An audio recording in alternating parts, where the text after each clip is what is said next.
Intrepid Songwriter. Field trip.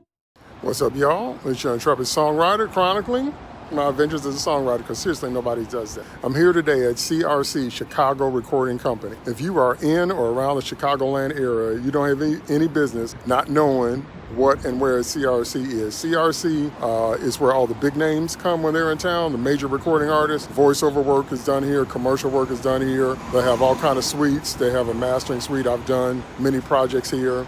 Chicago Recording Company is the biggest and most well-known studio, not just in Chicagoland, in the Midwest. Leading a group tour today. Definitely do yourself a favor and get some work done at CRC. Top-notch professional, people, state-of-the-art equipment, great engineers. You'll love it, okay? Inside the lovely facility. This is just the front office, though. You got to get downstairs to get to Studio D and the other stuff, but this is just inside. Good morning. So, yeah, really cool. Really cool. We're about 5 minutes out from getting started, so I'm waiting on everybody else to show up, and so we can take this tour of this grand studio. So, more to come. Want to see some of the hit records that were made here? Check this out.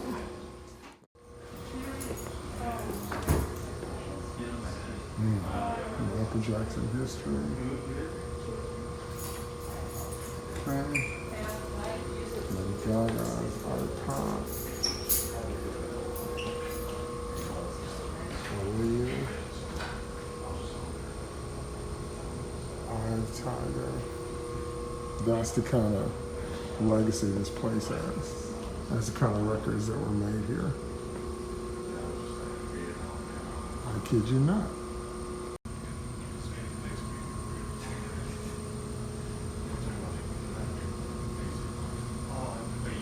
Hi, I'm Sarah, studio manager for CRC. And she's going to be our tour guide for today. I am. All right, you guys ready? Yeah. I guess we're going to start with over here. Follow me.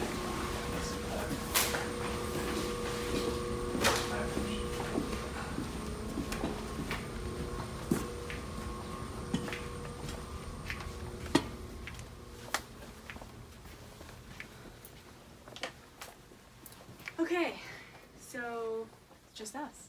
Yay. Can I get names? Austin. Austin? Yeah. Yuli. Louis? No, Yuli. Yuli. Yeah. Right. Isaiah. Cool. What are you guys wanting to do? Honestly, Do we have career aspirations? Yeah, well, right now I'm kind of doing like freelance audio engineering. Great. And then I produce music and like DJ on the side. Okay, what kind of genre do you want to work in? Mainly like dance music, electronic stuff really. Have you done freelance projects yet? No, I'm still Okay. kind of building up like my portfolio. How far along in school are you? I'm about to graduate in what, like 10 days? Wow. Yeah, it's Friday though. Yeah, that's It's Friday. Fancy. All right, who's next? I'm actually, I'm a singer, so I'm a vocalist.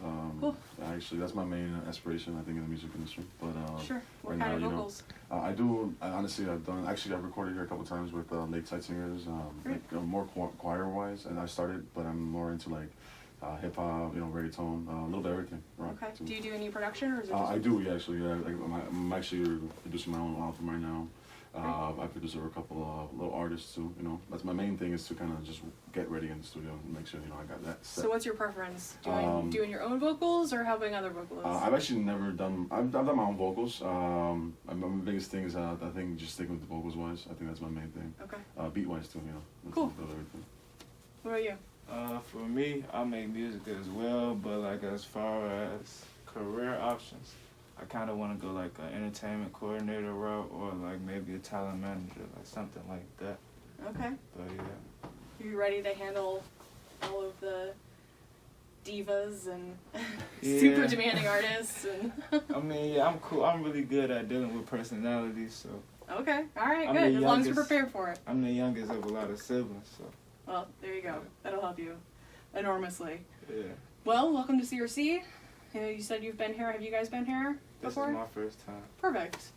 Well, we have been around since 1975. We started as a jingle house. We did a lot of work for original jingles, you know, working with songwriters in Chicago, writing jingles for the commercial industry.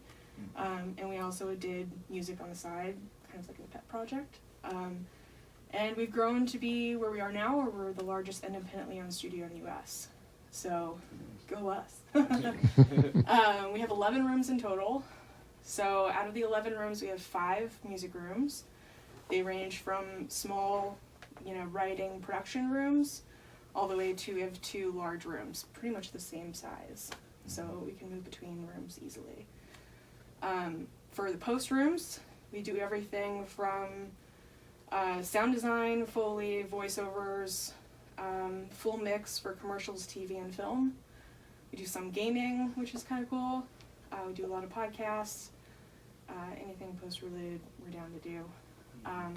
Music side, we do everything from first-time demos, you know, people who've never sang outside their shower before, all the way to large label work, orchestras, choirs.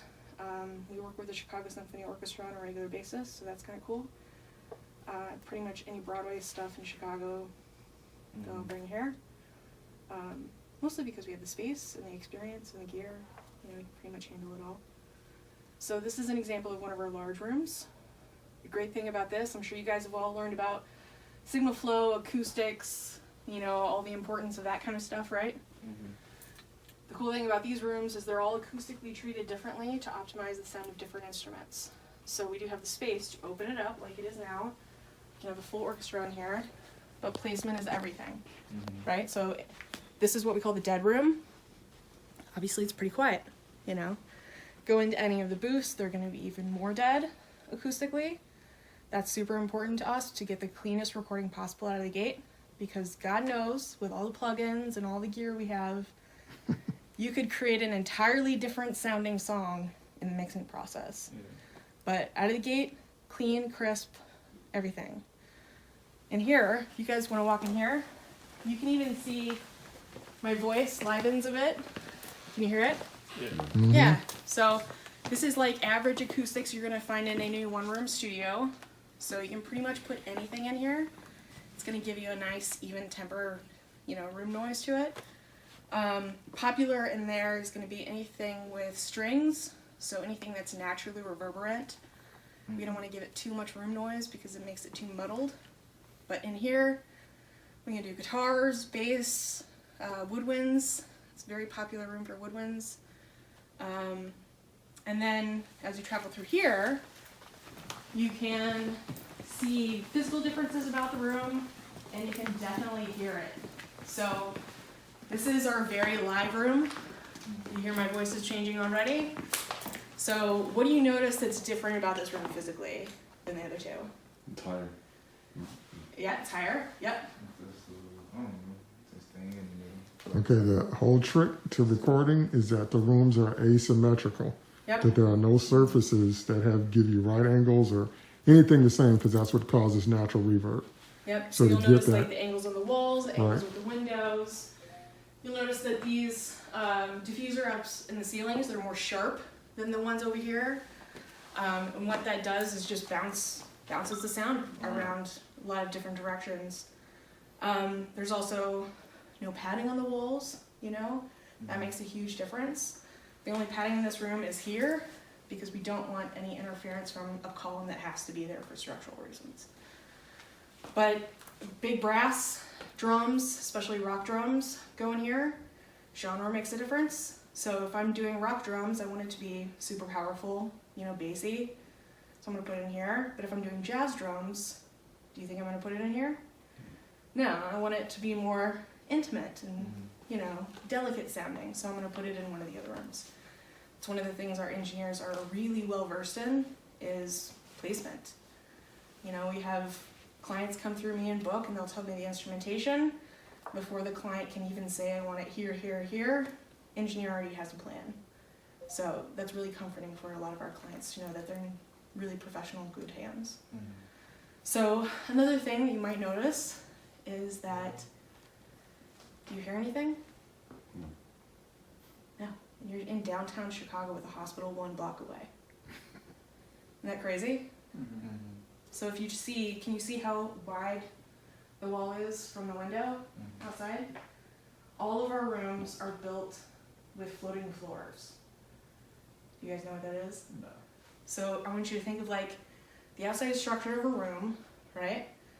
We built in on all sides probably about a foot, foot and a half with like as minimal supports as possible, filling it with like absorbent material, padding. So this whole room, when it gets loud, you know, we're recording brass sections in here. It's gonna go really loud. The whole room is gonna vibrate without vibrating the outside walls. And that's super important because we have another studio above us. We have 2 other studios right next door. And when we're recording full band, we barely get any bleed into the other rooms. So I can be doing a rock band in here and doing a quiet book record in another room. And out of all of the frequencies, the only thing that usually carries is gonna be kick drum or like a really low bass line. Why do you think that is? Lower frequencies take more energy. Yeah, and they move further, Yeah. right? They move further and they move stronger because the sound wave is more leveled out, so there's less interference when it hits stuff. So if you think about like listening even to the songs you listen to, right? Everything that we listen to sounds different on different mediums, right? It's gonna sound different whether you play it on your computer, in your car, in your earbuds, right? And you listen to your earbuds, is there a lot of bass? No, it feels like every song is like almost bassless, but that's for legal reasons because bass lines travel further, meaning it's going to hurt your ears a lot more, you know, and do more long-term damage if you turn your earbuds up. So legally, they can't put a lot of bass in your earbuds because it'll just fuck your hearing forever. So that's why in here, you know, in the recording and the mixing process, we're going to test it on everything. You know, we're going to put it through headphones that are good headphones. We're going to put it through crappy headphones. We're going to put it, you know, through computers, through TVs, through, you know, take it out to our cars to make sure that everything checks out. We're going to A/B the mixing process through several different kinds of speakers that have different frequency responses. And that's all so that we make sure that even though you're listening to on your earbuds without a lot of bass, it's still going to sound great, you know. So you'll definitely hear the difference between well-mixed music and non-well-mixed music, for sure. And sight lines are super important when it comes to bands and groups because they're used to performing together and being able to see each other and vibe off of each other, right? So that's like how they lined up when they perform or whatever? Yeah, exactly. But you're dealing with a group that plays 3 feet from each other, right? And they rehearse that way too. But you get them in a studio environment and you want as much separation acoustically as possible so you can manipulate all the different tracks how you want them. But you still need to make it a comfortable environment so that they still feel each other, not just hear each other. So when these doors close, they're clear, right? So it's always nice to be able to put a drummer here. From this point, he can see anything that's in the middle room, anything that's in the booth, anything that's in the dead room. So they all have cans and cue systems, right? But they can still see each other and feel like body movements and stuff like that. That really helps, you know, an album come together faster, which means it's cheaper, and it's gonna have a better vibe to it, absolutely. And one of the things we do is, I tell this to every client, is like, we do rentals by the hour, right? You're renting out the space, and then you pay for an engineer for their services by the hour. We don't do per song, we don't do, you know, we do some like day lockouts, but really it's just a space rental. We include everything that we have in-house into that room rental. You can use whatever we have, and you're welcome to bring stuff. So I have some clients that like to bring colored light bulbs and posters and, you know, Christmas lights and, you know, set the vibe. Absolutely. I come into these rooms sometimes and I'm like, good Lord, you know, there is just crap everywhere. You know, tchotchkes everywhere. We did a Christmas stuff with Chance last year that was just, I came in, it was like, you know, June, and the whole room was total Christmased out. And I'm like, great, whatever is going to get you in that, you know, headspace is fine with me. Feels super weird, come in and you know, you're not part of the session. But at the end of the day, Whatever's gonna make people more comfortable is what we're gonna do. It's especially true for vocalists. So putting a vocalist in a booth away from other people can be jarring for them, especially if they're not used to recording in a studio setting. So what we do is we make sure the sight lines are correct. You know, people in the control room can easily see that person in the booth. We turn down the lights. We're like, you know, close your eyes, feel like you're singing in the shower. You know, turn around if you need to. Face the wall, I don't care. But as long as you're comfortable, that's when we get the best music. And that's why fantastic albums have come out of CRC over the years. So, I mean, Eye of the Tiger, that song was recorded here. I mean, Katy Perry? what? Which one were you talking about? Survivor, Eye of the Tiger, that classic song. The classic one. It's Rocky Yeah. 3. This is back in the 80s. So it was, Yeah. No, because I saw the Katy Perry little thing outside, and I didn't know she was talking about. Cause she made a song called like Roar or something. Yeah, but this is a different song. Yeah. You know what song I'm talking about? Yeah. Yeah. Okay, Mhm. that's why. But I mean, this is a perfect example. People of all genres, Yeah. you know, of all heights of fame, come here. For one, because it's a comfortable environment. We're pretty easygoing. No one treats them like they're famous when they're here. Mm-hmm. You know, that's one brief that I give all my interns is like, I don't care if, you know, the literal Beatles walk through the door. Mm-hmm. You know, they're people. They're here to be creative and do their job. So we're going to let them do that. I mean, even when you walk up to the building, do you guys know it's a recording studio from outside? No, exactly. So Michael did history here then, right? Yeah. Some of it? All Yeah. of it? Some of it, yeah. Okay. But that's the thing, like, we have John Cusack here every other week to do voiceovers for commercials. And he's comfortable enough to walk in the building, hang out in the lobby, checking his email, you know, just chilling, not caring who's around because no one bothers him. You know, we're a big family. We treat everybody as professional. You know, we all love music. That's why we're here. So there's no fanboying or asking for autographs. It's just a cool, comfortable vibe. That's what we want all the time. And do complete analog sessions, in which case I would put them in the room upstairs because that has a 64-channel SSL console, completely analog. Some people like to do all digital, you know, totally in the box work. And then a lot of people like to do a mixture of both. You know, have some analog compressors, de-essers, harmonizers, all of the cool old vintage stuff. It has like that analog sound that Yep. people like a lot, but it's also Do you know why? Yeah, it has to do with like the different components and heating up over time, things like that, and being like essentially imperfect. That's what gives Correct. it that Yep. human kind of sound. The main difference that you're dealing with is where the A to D conversion is coming into. Because you have, right, your vocalist, right, singing analog sound wave, going into the mic. Inside the mic, it's turning into what? What's the zeros? Not yet. Well, I guess it depends on the mic, but An analog signal. yeah, it's turning into an electrical signal. That's what it's turning into. And so your electrical signal goes through your cabling into a patch bay most likely, and then it's being sent to somewhere. So with digital control surfaces, it's being sent to an A to D converter, turned into ones and zeros before it hits any of your multi-track, i.e. your control surface. If it's an analog console, what's happening is it's not going through an A to D conversion yet. It's going directly into the analog console, and the actual physical electrical signal for each track is moving through each channel of the analog console. So when you turn knobs and you turn up faders, what you're doing is not changing ones and zeros, you're changing that electrical signal. And that way you can make changes before it even goes to your A to D converter, whether it's an external or in your computer, and it's being turned into ones and zeros there, which can be further manipulated. The difference between that, which is a lot of preference, is that some people like it to go to a multi-track before you make any changes, to have like a more original sound. Some people like it to go through an analog console first, make the changes there, you know, add some outboard compressors, de-essers and stuff before they even track to your multi-track. So it's a difference of opinion. Some people like the clean signal in your multi-track, some people like the treated version.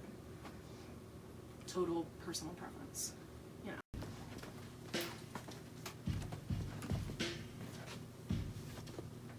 You want to come down here?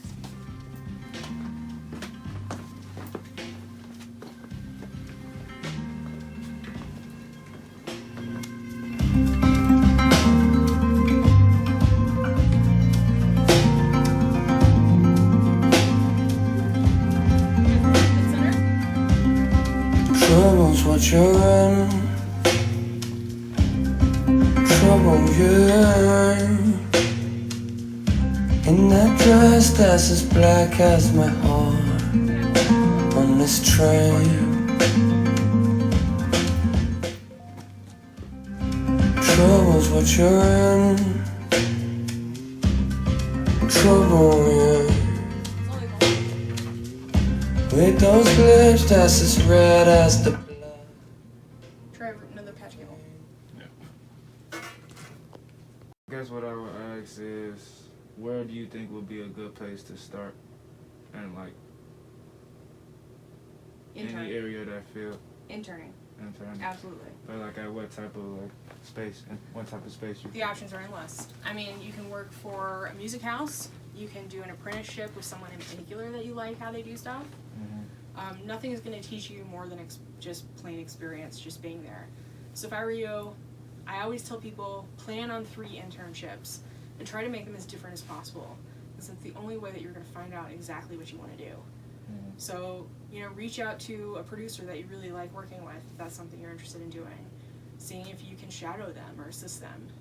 You know, pay is going to be little to nothing. Work is going to be hard.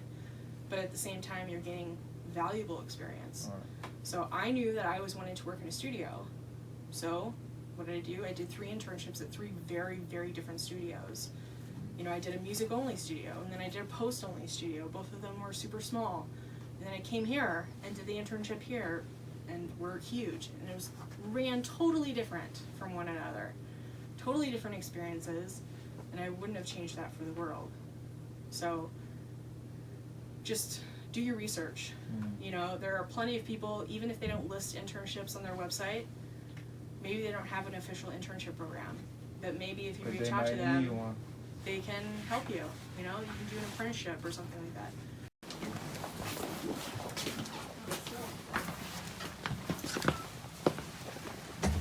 It's like a mixture of Suret's pot and Febreze. I can tell what kind of artists are recording. Oh yeah. It's no secret. I was just thinking that though, like that was kind of my first thought coming into like you would kind of know like what type of people would be in. Yeah, this is Studio 10. This tends to be, you know, hip hop room, especially because a lot of people don't need the big space. You know, it's cheaper. People lock it out for a long time. Yeah. It's also complicated. You know, it gives people actual space to work that isn't too crazy expensive. Make deals on this room all the time so the rate is flexible. And it's just whatever you need it to be. So, yeah. Just where you walk around. Check it out.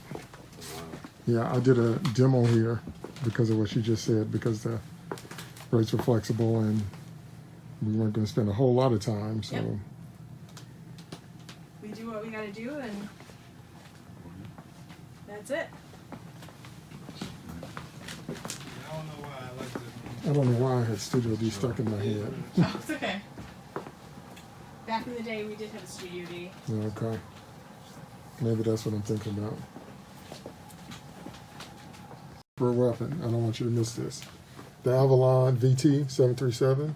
This is what the best producers run their hip hop vocals through. This is what gives you that sound, that crisp sound, just everything you would need for a raw vocal going in. This is what they use. This is the secret. So if you're going to invest in some gear, and you want, especially if you do R&B and hip hop, this is the way to go. What's that cost? $2,000, $2,300. The Waves plugin. If you get that one, yeah, that one's $2,300 or so. But I'm saying that's the secret to get that sound. That is the main difference, right? Between working out of your house and coming to a place like this. Yeah, for sure. Like, I'm not going to charge you a rate that's going to make up for that, right? Because otherwise, that's not worth it. That's the whole point of paying for a studio, though. You don't got this equipment at home. You don't got that engineer at your disposal, so. And that's one of the reasons why people are like, oh, studios are just going to like start closing because everyone's doing stuff at their house. It will never be. CRC logos in the background. You know, just to have that name out there. That's what we're gonna do. And also just being flexible. That is one of my main jobs, is being flexible, because you have all different kinds of clients with all different kinds of backgrounds and budgets coming through here. So I make sure to charge the appropriate rate. You know, so the guys down the hall renting out the room, they're, you know, really good producers, but I'm not going to charge them an hourly rate like I do with these rooms. I charge them a week rate. And is it going to be a rate that I would even consider for an hourly room? No. But it's enough to make the room rental worth it, you know, but it's also low enough to make it worth it to them. And at that point, they're grateful. They keep coming back. They keep renewing each month, and we end up with a great working relationship. Not a ton of money, but if there's enough money in it to make it worth it, absolutely. So coming back from the CRC tour, it was awesome, absolutely awesome. You saw all that good stuff. You know, this is what I'm trying to tell you. Just like Sarah said, during the tour, you need to do internships. You need to intern in at least 3 different studios. She did an internship in a music-only studio, and then she did a post-production studio only. And then some studios only do voiceover work, but whatever the situation, you need to be sure that you intern to further your career, to build connections, because nothing will ever give you the experience that you need like interning in a real studio, and that's how a lot of people get their first opportunity. They've been a faithful intern, and then somebody says, hey, do you know how to mix? Hey, do you know how to track? Hey, do you know how to do something? And then there you go. So, like I said, if you're in Chicago, definitely at least take a tour of CRC so you know everything they have to offer. And if you want to get an internship, the internships are highly competitive, but they're very worth it. Okay, because there's so much you'll learn and so many different people you meet. All right? This is why I chronicle my adventures as a songwriter, because nobody does that. Nobody tells us this stuff. Nobody tells us the path to get on for the career success that you want. So now, if you watch this video, you have got a leg up, because now you know what to do. Okay, now remember, if you need some more information, if you need some one-on-one time, if you need some consulting time, I also do consulting hours. So hit me up on my website. You can hit me up on my YouTube channel, or you can hit me up on my website. You can hit me up on my Instagram. Okay, and you can book a session, book some time, and we can go over step by step a plan to help you develop your career, a plan to help you get your demo done, a plan to help you get your full CD done. And I guarantee you, I will save you money. I guarantee the money you spend in the time with me will save you 10 times the money. Repeat, 10 times the money in the studio if you just book a session with me and we get that plan going. All right? All right. Intrepid Songwriter, out.